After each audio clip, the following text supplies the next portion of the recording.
BJ Miller here, Palliative Care Doc. Question about, it came in from a listener, how do I overcome the grief of losing my dear father? I don't have many friends and my mother and I equally grief-stricken.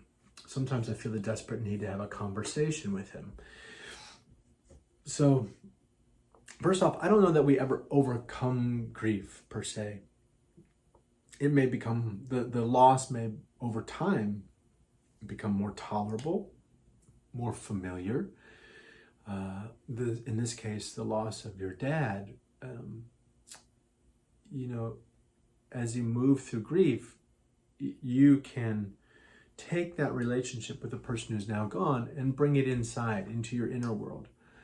And then, so that gets at your answer to your other question here, which is, how to talk with your dad. You have a yearning to talk with him.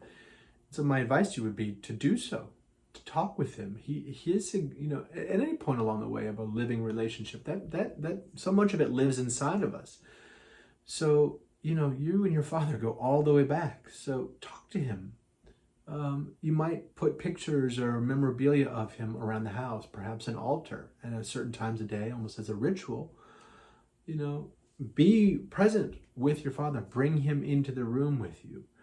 I don't mean this in a sort of a woo-woo kind of way, but actually, again, like I'm talking to you here, I don't even know you. I'm talking through a camera, and similar, you can talk to your dad who's not in the room in some way.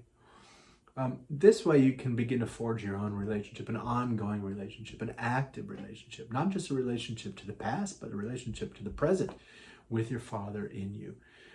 And talking with your mother about your father too may be very helpful to summon his memory, to bring him into the room, to beget this active relationship.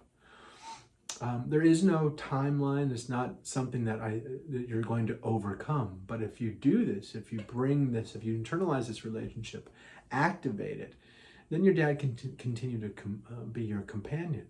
And in this way, you may always grieve his loss. But I might argue that if you do that, you can live with this loss in a way that is a kind of overcoming.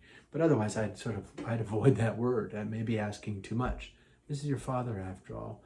He's been with you every step of the way to date, and in some way can continue on ongoing. Thanks for your question.